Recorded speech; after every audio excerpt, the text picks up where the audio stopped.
जय श्री कृष्ण मित्रों, आज આપણે બનાવીશું કોદરીની ખીચડી।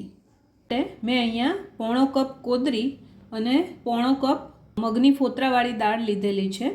તમારે ત્યાં જે પણ વાટકી હોય એનું માપ તમે સેટ કરી અને લઈ શકો છો। તમે પોણી વાટકી દાળ અને પોણી વાટકી કોદરી એ રીતે બંનેનું મેઝરમેન્ટ લઈ શકો છો।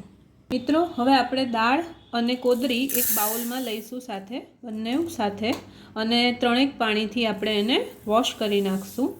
હવે મેં અહીંયા કોદરી અને દાળનું પ્રમાણ ઇક્વલ લીધેલું છે। તમે ઈચ્છો તો દાળનું પ્રમાણ થોડું ઓછું પણ કરી શકો છો, પણ જનરલી ઇક્વલ આપણે રાખીશું તો દાળનું પોષક તત્વ આપણને વધારે મળશે, એટલા માટે દાળનું પ્રમાણ પણ સરખું જ રાખવું। આવી રીતે પાણી એડ કરી અને હાથેથી આવી રીતે વોશ કરી નાખવાનું અને 3 વાર ધોઈ નાખવાનું। ત્યારબાદ ખીચડી આપણે કુકરમાં મૂકીશું। મિત્રો, આ મેં ખીચડીને ધોઈ નાખી છે। કોદરી અને દાળને મેં 3 પાણીથી ધોઈ નાખી છે। હવે એને આપણે કુકરમાં લઈએ।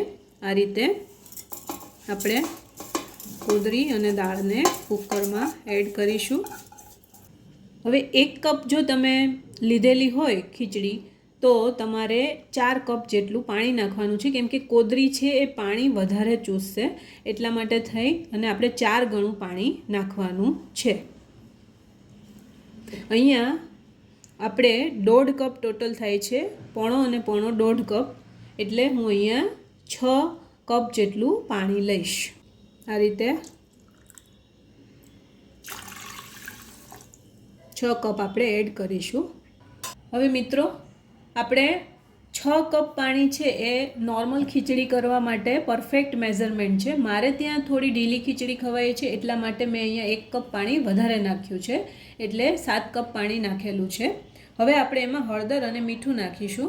અહીંયા અડધી ચમચી હળદર અને 1 ચમચી આપણે મીઠું નાખીશું। હળદર અને મીઠું નાખ્યા બાદ આ રીતે આપણે ચમચીથી બધું મિક્સ કરી દઈશું।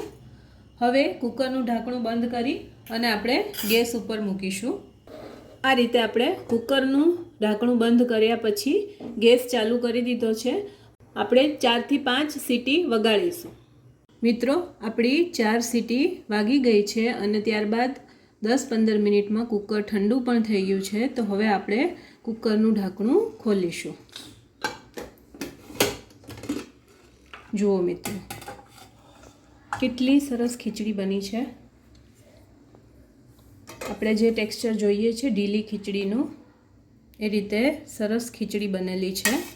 આ રીતે આપણે હલાવીશું। હવે આપણી ખીચડી સર્વિંગ માટે તૈયાર છે।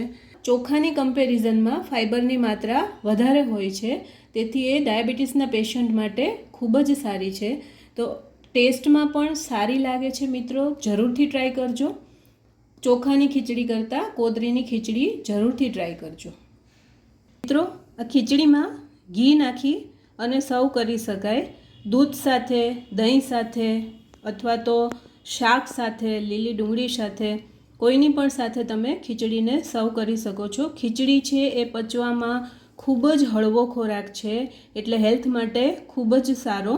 તો મિત્રો, તમને મારી રેસીપી કેવી લાગી મને કોમેન્ટ્સમાં જરૂરથી જણાવજો, અને આ રીતે જરૂરથી કોદરીની ખીચડી બનાવજો। અને જો તમને મારી રેસીપી પસંદ પડી હોય તો મારા વિડીયોને લાઇક અને શેર જરૂરથી કરજો, અને મારી ચેનલને સબસ્ક્રાઈબ કરજો।